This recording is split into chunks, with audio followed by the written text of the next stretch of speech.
introduce? I'm Clinton Lacey from Washington, D.C. I'm the director of the Department of Youth Rehabilitation Services there.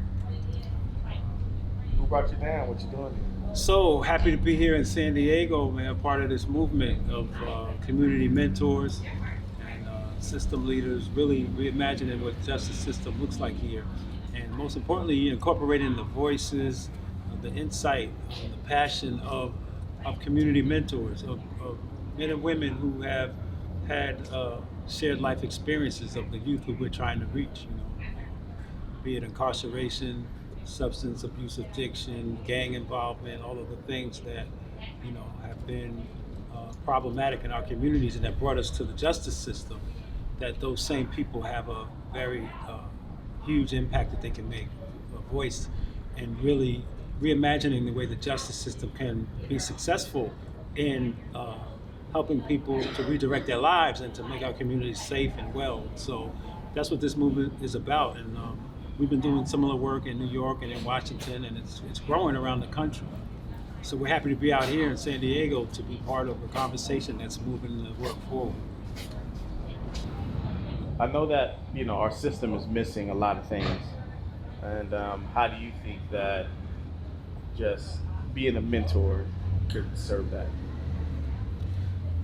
Well, yeah, I think that the history of our justice system, nationally, right? So every state, every county, every locality has its unique sort of story to tell for sure. But one thing that's common about justice systems is, I think, there's a lot of common historical roots to those systems in terms of how and why they were established, and then the relationship that they've always had to Black and brown communities in this nation, and poor communities, right? And those relationships haven't been good and have been filled with disparities and unfairness and harmful practices, some overt and explicit, and others that are more subtle but institutionalized. So one thing that community mentors and credible messenger voice and participation and access does, it begins to change that culture. It changes that culture by bringing a new perspective, a new set of insights, valuable experience of being on the other end of that system, being from the communities that are most impacted, most involved. So it's highly valuable to really bring what's been missing in that system in the form of the people, the community mentors themselves, but in the form of the stories that they have to tell, and I would say, powerful impact that community mentors have on the very individuals and families and neighborhoods that law enforcement and the system is with whom they're most concerned.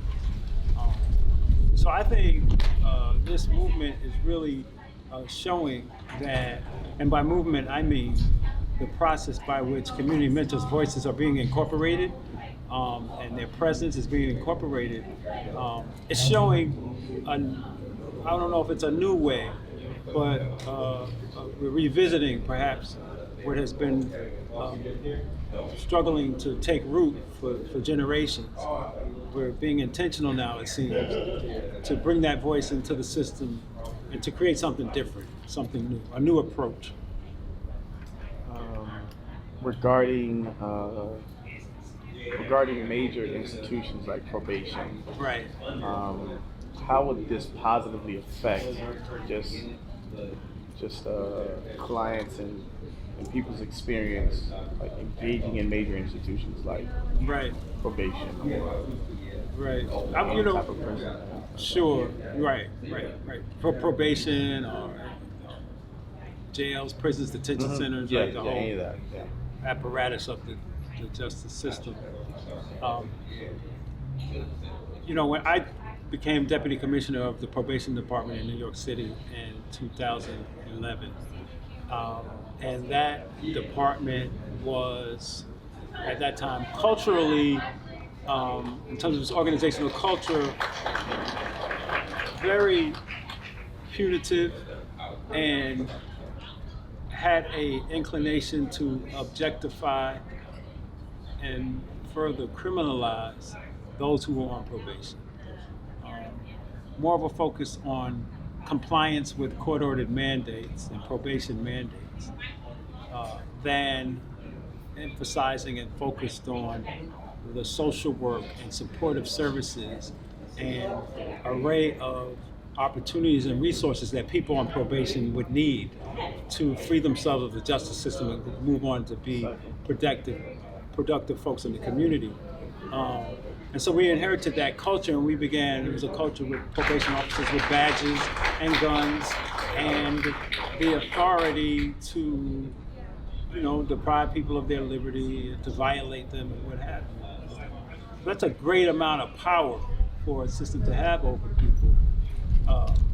And so as we develop such programs as credible messengers or community mentors, that process began to change the culture, because it not only gave probation officers a valuable resource in the form of the community mentor, it changed the way the community mentor would change the way probation then would relate to the people on probation, because now there was this new voice, this new insight, this new perspective embodied in people from those same communities who themselves had previously been in that same position, had been on probation, had been incarcerated. And so it shifted the entire conversation. It added new dimensions to the conversation about who we were serving, what their needs were, and how could they be better engaged. And so I cite that story to say that I think that's true and can be true of the entire system. If we can get systems to shift their identity from seeing themselves or defining themselves as the place and the source of the fix, of the cure, right, of the correction, of the rehabilitation, that it's going to happen in our prisons or under the supervision of a PO, and that's how you rehabilitate or correct someone. To shift that idea and belief system to say that no, there is an even greater value and greater opportunity in the community. And if we partner with community mentors and other valuable stakeholders and wrap around people with services and supports and opportunities, then we'll see healing and rehabilitation and transformation to a much greater extent than we ever imagined. I mean, the fact of the matter is justice systems don't have a great track record, right? Justice systems don't have an awesome data to show about in terms of recidivism or anything else. The fact of the matter is, to a large extent, the old punitive model of justice has essentially been a failure. So